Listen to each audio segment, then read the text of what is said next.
दोस्तों हाल ही में मैंने बांसुरी कट्टे नाम की एक हॉरर थ्रिलर फिल्म देखी है जो कि 2023 में रिलीज हुई थी।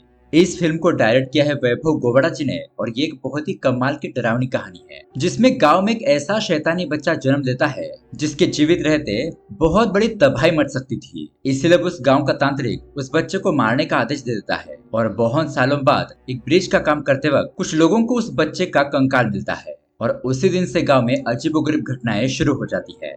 स्पेशली उस ब्रिज का काम कर रहे इंजीनियर की पत्नी के साथ। उसकी पत्नी बहुत ज्यादा डरावनी हरकतें करने लगती है और उसे रोकना इम्पॉसिबल हो जाता है। तो दोस्तों इन सारी घटनाओं के पीछे आखिर क्या राज छुपा है और क्या ये लोग इस आत्मा से बच पाएंगे, यही देखेंगे हम आज की हॉरर कहानी में। तो दोस्तों अगर आपको हमारे एक्सप्लेनेशन वीडियोस पसंद आते हैं तो वीडियो को लाइक और चैनल को सब्सक्राइब जरूर कीजिए। चलिए शुरू करते हैं आज की कहानी। कहानी की शुरुआत होती है कई साल पहले, जहाँ पर एक गांव में एक बच्चे का जन्म होता है। अब इस गांव में रहने वाले लोग एक बाबा को बहुत ज्यादा मानते थे। तो उस बच्चे को देखकर वो बाबा कहता है कि ये बच्चा एक राक्षस है। इसलिए बाबा के कहने पर गांव वाले उस बच्चे को एक पेटी में डालकर उसे पानी में डुबा देते हैं और इस घटना के बारे में एक किताब में भी लिखा जाता है।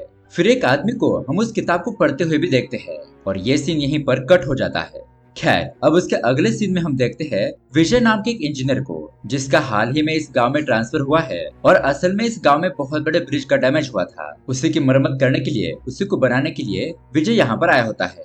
उसके साथ उसका असिस्टेंट होता है जिसका नाम है वेणु। अब गांव वालों से विजय को पता चलता है कि इस ब्रिज के डैमेज होने का कारण इक्वेरी है, यानी कि खदान। दरअसल दोस्तों मुस्तफा नाम के एक आदमी को इक्वेरी करने का कॉन्ट्रैक्ट मिला था। उसे तो बस एक छोटी सी जगह से पत्थर निकलने का कॉन्ट्रैक्ट मिला है, लेकिन फिर भी उसने बहुत बड़े एरिया को अपने कब्जे में कर लिया था और बहुत सारे पत्थरों को खोद कर वहां से बाहर ले जा रहा है। आए दिन उसकी बहुत सारी लॉरीज इसी ब्रिज से गुजरती है और बहुत वजन से भरी हुई लॉरीज इस ब्रिज से आ जा करती है। इसी वजह से ये ब्रिज डैमेज हो गया था।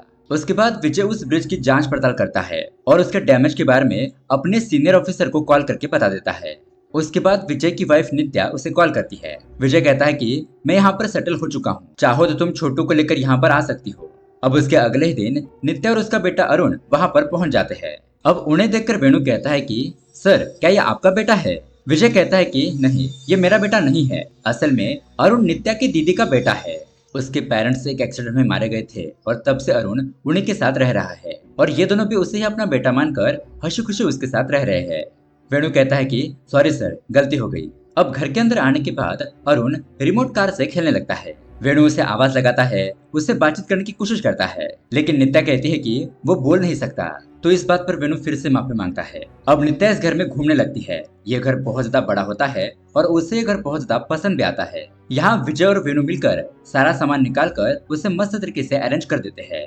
फिर वेणु कहता है कि ठीक है सर, अब मैं चलता हूँ। अगर आपको किसी भी चीज की जरूरत हो तो मुझे कॉल कर देना। अब उसके बाद दोस्तों यहाँ पर हमें पता चलता है कि विजय और नित्या की शादी को 3 साल हो चुके हैं और वो बच्चे के लिए अभी भी ट्राई कर रहे हैं। ये दोनों एक दूसरे से बहुत ज्यादा प्यार करते हैं, लेकिन अभी तक उन्हें कोई भी बच्चा नहीं हुआ था। खैर अब उसके अगले दिन विजय अपने काम पर जाने के लिए तैयार हो रहा होता है। इतने में ही वहाँ पर वेणु आता है और अरुण नाश्ता नहीं कर रहा था। वेणु उसकी प्लेट में से इडली निकाल कर कहता है कि अगर तुम इसे नहीं खाओगे तो मैं खा लूंगा। अब कुछ देर के बाद विजय भी वहाँ पर खाना खाने के लिए बैठता है, लेकिन तभी अचानक उसे कॉल आता है कि ब्रिज के नीचे एक पेटी मिली है। अब विजय और वेणु तुरंत ही वहां से निकलने लगते हैं, लेकिन नित्या कहती है कि मुझे भी उसे देखना है। उस पेटी के अंदर क्या है ये मुझे देखने की इच्छा हो रही है। अब विजय उसे मना करने लगता है, लेकिन वेणु कहता है कि सर आने दीजिए, कोई दिक्कत नहीं है। तो उसके बाद ये तीनों ही उस ब्रिज के पास आ जाते हैं, जहाँ पर बहुत सारे लोगों की भीड़ जमा हो चुकी थी। अब उस पेटी को देखकर वेणु मजाक मजाक में कहने लगता है कि सर जरूर इसमें कोई खजाना होगा, अगर उसके अंदर खजाना होगा तो मुझसे भी जरूर शेयर कीजिएगा।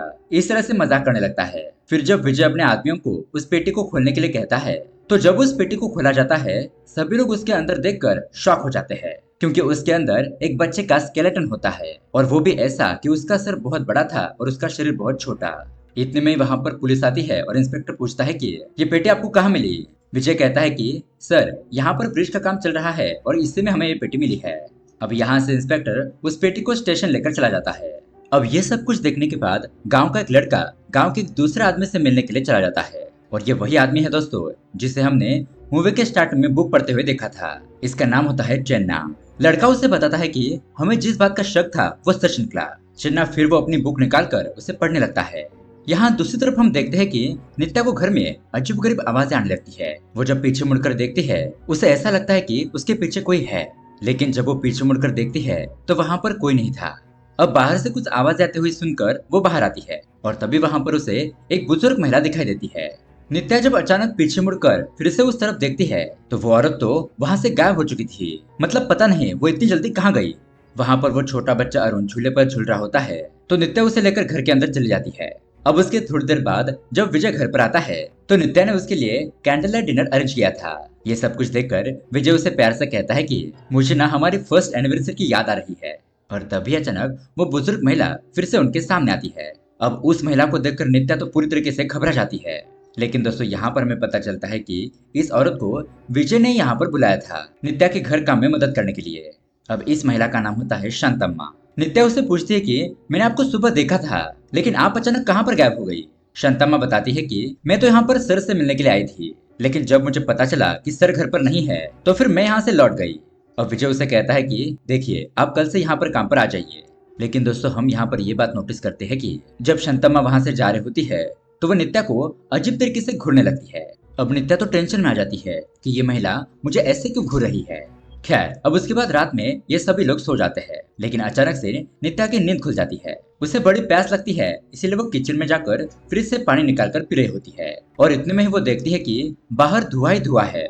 अब वो बाहर आकर इधर उधर देखती है तो वहां पर उसे अरुण एक पुतले की तरह खड़ा हुआ नजर आता है। नित्या उसके पास जाती है और उससे पूछती है कि तुम इतनी रात के यहाँ पर क्या कर रहे हो, क्या तुम्हें नींद नहीं आ रही है। तभी अरुण एक जगह पर इशारा करता है। नित्या उस तरफ जाती है तो उसे वहाँ पर बड़ा ही नेगेटिव फील होता है और किसी को वहाँ पर देखकर वो बहुत ज्यादा डर जाती है। उसके बाद वो तुरंत ही अरुण को लेकर घर के अंदर चली जाती है। अब इसी दौरान दोस्तों विजय की भी नींद खुल गई थी तो नित्या उसे बताती है कि मैंने बाहर किसी को देखा। विजय कहता है कि अरे तुम ये क्या कह रही हो, तुम खुद भी डर रही हो और हमें भी डरा रही हो। देखो बेचारा अरुण कितना डर रहा है, चलो तुम लोग सो जाओ। अब उसके अगले दिन विजय काम पर निकल जाता है और यहाँ नित्या फूल तोड़ रही होती है। अब इतने में वहाँ पर शतम्मा आती है और नित्या उससे पूछती है कि कल जो पेटी मिली थी उसके बारे में लोग तरह तरह की कहानियां बता रहे हैं, आप उस पेटी के बारे में क्या जानती हो। अब इस बात पर शतम्मा कहती है कि बेटी ये तो मेरे पैदा होने से पहले की कहानी थी। मैंने सुना है कि गांव में एक राक्षस पैदा हुआ था जिसका सर बहुत ज्यादा बड़ा और शरीर काफी छोटा था। लोगों को लगा कि ये गांव में रहेगा तो गांव में तबाही मच जाएगी, इसीलिए किसी बाबा के कहने पर उन्होंने उस बच्चे का कर्मकांड करवाया और फिर उस बच्चे को एक पेटी के अंदर डालकर उसे नदी में डुबो दिया। अब तक तो मैंने सिर्फ ये कहानी सुनी थी, लेकिन कल जो पेटी मिली उससे तो ये लग रहा है कि ये कहानी सच थी। और ये कहानी सुनकर अब नित्या तो और भी ज्यादा डर जाती है। यहाँ इस तरफ काम के दौरान विजय को एक पॉलिटिशियन का कॉल आता है जो उसे खदान के पास बुलाता है। विजय भी वहां पर पहुंच जाता है और यहाँ पर उस पॉलिटिशियन के पास मुस्तफा भी होता है जो कि एक आदमी को बहुत ही बेरहमी से पीट रहा होता है। दरअसल दोस्तों मुस्तफा ने इस पॉलिटिशियन को बताया था कि विजय ब्रिज का रेनोवेशन करने के लिए यहाँ पर आया है। अब वो पॉलिटिशियन उससे कहता है कि तुम मुस्तफा के खिलाफ कुछ भी नहीं कर सकते, अगर तुम जरा सा उसके साथ एडजस्ट करके काम करोगे तो तुम्हारे लिए बहुत ही अच्छा होगा। इतने में ही वहाँ पर मुस्तफा आ जाता है और विजय से कहता है कि तुम्हें कितनी रकम चाहिए मुझे बता दो, मैं तुम्हें पैसों से मालामाल कर दूंगा, लेकिन मैं कितने पत्थर ले जाता हूँ, खुदाई कहाँ पर करता हूँ, इन सब बातों में तुम अपनी टांग मत अड़ाना। लेकिन विजय भी यहाँ पर उसे कह देता है कि मुझे भीख के पैसे लेने की आदत नहीं है, तुम चाहे जो भी कर लो, मैं अपनी ड्यूटी करके ही रहूंगा। ऐसा कहकर विजय वहाँ से चला जाता है। यहाँ पर मुस्तफा उसे गुस्से में शूट करने वाला था, लेकिन वो पॉलिटिशियन उसे रोक लेता है। अब यहाँ इस तरफ नित्या अरुण के लिए खाना परोसती है और उसे बुलाती है, लेकिन न जाने अरुण कहाँ पर चला गया था। नित्या उसे पूरे घर में ढूंढती है और जब वो एक कमरे में पहुंचती है जहाँ पर बहुत सारी पुरानी चीजें रखी हुई थी। अब दोस्तों वहाँ पर एक बॉक्स होता है जो अपने आप ही हिलने लगता है। अब नित्या को लगता है कि कहीं अरुण इसके अंदर तो छुपा नहीं है। यही सोचकर नित्या उस बॉक्स को खोल देती है, लेकिन न जाने उसके अंदर वो क्या भयानक चीज देख लेती है। उसे देखकर वो बहुत ज्यादा डर जाती है और वहीं पर बेहोश हो जाती है। उसके बाद जब विजय घर पर आता है तो वो नित्या को पुकारने लगता है, तो नित्या कहीं पर भी नहीं होती है। फिर विजय नित्या को सभी जगह पर ढूंढता है तो उसे नित्या एक कमरे में बेहोश हालत में पड़ी हुई नजर आती है। वो उसे लेकर बाहर आता है और होश में लाता है तो वो विजय से कहने लगती है कि पता नहीं मैंने वहाँ पर एक रूप देखा, भयानक रूप, और अरुण भी कहीं पर गायब है। अब विजय फिर से उस कमरे में जाकर देखता है तो वहाँ पर कोई भी नहीं था। फिर वो नित्या को समझाने की कोशिश करता है कि ये सब कुछ बेकार की बातें हैं, ये तुम्हारा कोई वहम होगा जिसकी वजह से तुम डर रही हो। अब इतने में वहाँ पर शतम्मा अरुण को लेकर आ जाती है। नित्या उससे पूछती है कि आप इसको लेकर कहाँ पर चली गई थी। शतम्मा बताती है कि मैं तो यहीं पास ही के मंदिर में गई थी। अब दोस्तों यहाँ पर हमें पता चलता है कि नित्या जब गिरी थी तो उसके हाथ में चोट लग गई थी। वहां से बहुत ज्यादा खून भी निकल रहा था, इसलिए विजय उसके हाथ पर रुमाल बांधता है और उसे जल्द से जल्द हॉस्पिटल लेकर जाता है। वो यहाँ पर डॉक्टर को सारी बात बताता है। डॉक्टर भी नित्या को अच्छी तरीके से चेक करते हैं, लेकिन इतने में ही वहाँ पर एक इमरजेंसी केस आ जाता है और वो डॉक्टर नर्स को पट्टी बांधने के लिए कहकर खुद उस पेशेंट को देखने के लिए चले जाते हैं। अब यहाँ पर विजय भी उनके पीछे पीछे जाता है तो वो देखता है कि वहाँ पर 3 लोग बहुत ही बुरी हालत में पड़े हुए थे। उनमें से एक छोटा बच्चा भी होता है और असल में ये खदानों में पत्थर तोड़ने के लिए जो ब्लास्ट करवाया जाता है, उसी ब्लास्ट की वजह से ये लोग बहुत ही बुरी तरीके से घायल हो चुके थे।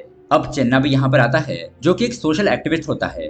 वो कहता है कि इस तरह की दुर्घटनाएं पहले भी हो चुकी है, लेकिन उस वक्त से अब तक मुस्तफा का कोई भी कुछ भी नहीं बिगाड़ सका।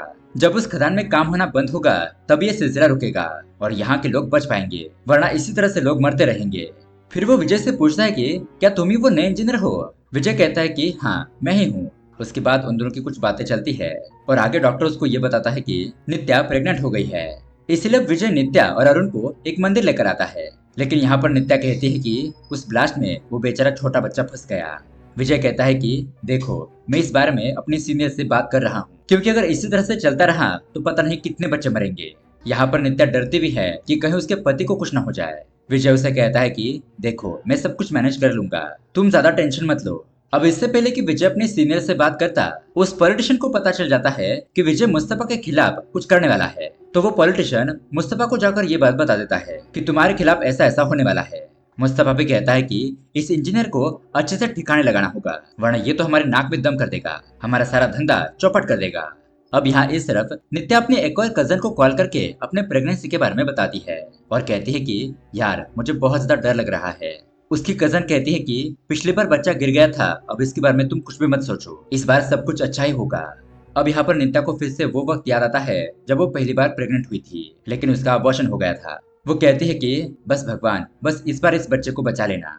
अब विजय अपने सीनियर से मिलने के लिए शहर जाने वाला होता है, लेकिन विनू से कहता है कि प्लीज सर, उस मुस्तफा से दुश्मनी मत मोल लीजिए, वो बड़ा ही खतरनाक आदमी है। विजय कहता है कि देखो, अगर सभी लोग उससे इसी तरह से डरने लगे तो मुस्तफा तो और भी ज्यादा पावरफुल हो जाएगा। अब उसके बाद विजय शहर जाकर रात को घर पर लौटता है। यहाँ पर नित्या बहुत ज्यादा घबराई हुई होती है और वो विजय को बताती है कि तुम जब शहर गए थे तो यहाँ पर क्या क्या हुआ था। अब यहाँ पर हम फ्लैशबैक में देखते हैं विजय के यहाँ से जाने के बाद कोई उनके घर का दरवाजा खटखटाने लगता है। नित्या घबरा जाती है, लेकिन जब वो घर का दरवाजा खोलती है तो वहाँ पर मुस्तफा आया हुआ था। वो नित्या को टॉर्चर करने लगता है और कहता है कि तुम्हारे पति को अच्छी तरीके से समझा देना, अगर आइंदा से उसने मेरे मामले में टांग अड़ाने की कोशिश की तो मैं उसे और तुम्हारे पेट में पल रहे बच्चे को नहीं छोड़ूंगा, मैं तुम लोगों को मार डालूंगा। अब नित्या डर जाती है कि कहीं उसके बच्चे के साथ कुछ गलत न हो जाए, इसलिए वो विजय को इस मैटर से दूर ही रहने के लिए कहती है। अब विजय उसे शांत करता है और कहता है कि नित्या, ऐसा कुछ नहीं होगा, तुम टेंशन मत लो। फिर शांतम्मा नित्या को अंदर ले जाती है और उसे सुला देती है। यहाँ इस तरफ हम मुस्तफा को देखते हैं, जो कि बहुत ज्यादा खुश हो रहा होता है कि किस तरह से मैंने उस इंजीनियर की वाइफ को धमका दिया। उसे लगता है कि अब विजय उसके रास्ते में कभी नहीं आएगा, लेकिन दोस्तों तभी वहाँ पर विजय आ जाता है और मुस्तफा के आदमियों से बहुत ही जबरदस्त फाइटिंग करता है, उन सभी लोगों के हाथ पैर ही तोड़ देता है। अब ये सब कुछ देखकर कुछ लोग तो वहाँ से डर के मारे भाग जाते हैं। फिर विजय मुस्तफा को भी मारता है और आखिर में चाकू निकालकर उसे जान से मारने ही वाला था कि तभी मुस्तफा उसके सामने गिड़गिड़ाने लगता है कि ऐसा मत करो, प्लीज मुझे छोड़ दो। लेकिन विजय उसके ऊपर चाकू चला ही देता है और ये सीन यहीं पर कट हो जाता है। उसके अगले सीन में हम देखते हैं मुस्तफा वहाँ पर मरा पड़ा होता है। थोड़ी देर के बाद पुलिस इंस्पेक्टर वहाँ पर आता है और मुस्तफा के आदमी बताते हैं कि इंजीनियर विजय यहाँ पर आया था और उसने हम सभी लोगों को मारा, शायद उसी ने ही मुस्तफा का कत्ल किया होगा। अब उसके अगले दिन विजय के घर पर पुलिस आती है और उसे अरेस्ट करके थाने ले जाती है। अब यहाँ पर पुलिस स्टेशन में इंस्पेक्टर मुस्तफा के आदमियों की बहुत ही अच्छी तरीके से धुलाई कर रहा होता है, क्योंकि उसे शक था कि उन्हीं लोगों ने खुद ही मुस्तफा को मार दिया और इल्जाम विजय पर लगा रहे हैं। उसके बाद इंस्पेक्टर विजय से पूछताछ करता है, कहता है कि विजय, मुझे तुम्हारे ऊपर भी शक है। विजय कहता है कि नहीं, मैंने मुस्तफा का कत्ल नहीं किया है। यहाँ इस तरफ वेणु जब विजय के घर पर जाता है तो उसे पता चलता है कि विजय को पुलिस स्टेशन ले गई है। तो वो तुरंत ही वहाँ पर आता है और विजय वेणु को बताता है कि देखो वेणु, मैंने मुस्तफा का कत्ल नहीं किया है। दरअसल उस वक्त विजय ने जब मुस्तफा को वो चाकू दिखाया था तो उसने वो चाकू जमीन के अंदर घोपा था और उसे धमकी दी थी कि अगर आइंदा से तुमने मेरे परिवार की तरफ देखा भी, हमारे परिवार के साथ कुछ गलत करने की कोशिश की तो मैं तुम्हें मार डालूंगा। ऐसा कहकर विजय वहाँ से चला गया था। पर दोस्तों यहाँ पर इंस्पेक्टर उसकी बातों पर विश्वास नहीं करता, लेकिन इतने में वहाँ पर चन्ना आ जाता है। वो इंस्पेक्टर से कहता है कि विजय ने कत्ल नहीं किया है, आप ये वीडियो देखिए, कातिल कौन है आपको खुद ही पता चल जाएगा। इंस्पेक्टर उस वीडियो को देखता है तो उसे पता चलता है कि नित्या वहां पर आई थी और उसने बहुत ही अजीब तरीके से मुस्तफा से कहा कि तुम मेरे बच्चे को मार डालोगे, मैं तुम्हें जिंदा नहीं छोड़ूंगी। ऐसा कहकर नित्या ने ही मुस्तफा का कत्ल कर दिया था। अब ये वीडियो देखकर तो विजय भी चौंक जाता है। वो सोचने लगता है कि नित्या ऐसा बर्ताव क्यों कर रही है। चन्ना कहता है कि आप सभी लोगों को मेरे घर पर आना होगा, तो तब जाकर मैं आपको सब कुछ सच बता दूंगा। उसके बाद क्या था, विजय और पुलिस चन्ना के घर पर आ जाते हैं। चन्ना वो बुक निकालता है और कहता है कि अब तक इस गांव में जो भी कहानियां सुनाई जा रही थी वो सारी कहानियां मनगढ़ंत कहानियां थी, और सच क्या है ये मैं आपको बताता हूँ। लगभग 150 साल पहले इस गांव में एक सरदार रहा करता था। उसकी पत्नी का नाम था कौशल्या, जो कि एक आदिवासी महिला थी। शादी के कई साल बाद भी उन्हें बच्चा नहीं हो रहा था। अब उस सरदार का एक भाई था, उसको बेटा पैदा हुआ, जिस वजह से वो बहुत ज्यादा खुश था। वो सोचने लगा कि अब मेरा बेटा इस गांव का सरदार बनेगा। लेकिन दोस्तों इसी बीच कौशल्या प्रेग्नेंट हो गई। इससे सरदार बहुत ज्यादा खुश होने लगा, लेकिन उसके छोटे भाई को जलन होने लगी कि अब उसका बेटा सरदार नहीं बन पाएगा। इसलिए उसका भाई और उसकी पत्नी एक बाबा से बात करते हैं। तो ये बाबा उन लोगों को एक घोल बनाकर देता है, जिससे अगर कौशल्या को थोड़ा थोड़ा पिलाया जाए तो उसका बच्चा पेट में ही मर जाएगा। तो उसी तरह से ये दोनों कौशल्या की देखभाल करने के बहाने से उसे वो घोल पिलाते रहते हैं। अब उसके कुछ दिनों बाद कौशल्या को लेबर पेन शुरू हो जाता है। वो तड़पने लगती है और इसीलिए उसकी प्रेगनेंसी के लिए सरदार उसे बैलगाड़ी के अंदर डालता है और पास के डॉक्टर के पास ले जाने लगता है। लेकिन तभी उसका भाई कुछ आदमियों को लेकर सरदार के ऊपर हमला कर देता है। वो उसे मार डालता है, लेकिन इसी बीच कौशल्या को बच्चा पैदा हो गया था और वो बेहोश थी। अब यहाँ पर सरदार का भाई उस बच्चे को मारने वाला था, लेकिन तब तक गांव के लोग वहाँ पर आ जाते हैं। इसीलिए वो उन लोगों के सामने ऐसा नाटक करने लगता है कि वो जैसा अभी भी यहाँ पर आया हो। अब गांव के लोगों के साथ वो बाबा भी मौजूद होता है, जिसने कौशल्या के बच्चे की जान लेने के लिए वो घोल बनाकर दिया था। अब कौशल्या के बेटे का सर बड़ा था और शरीर छोटा, तो उसे देखकर बाबा कहने लगता है कि ये बच्चा एक राक्षस है। अगर ये जिंदा रहेगा तो गांव में बहुत बड़ी मुसीबत आ जाएगी, यहाँ पर लोग मरने लगेंगे, जिससे कि बहुत बड़ा खतरा हो जाएगा। अब ये बात सुनकर गांव के लोग बहुत ज्यादा डर जाते हैं।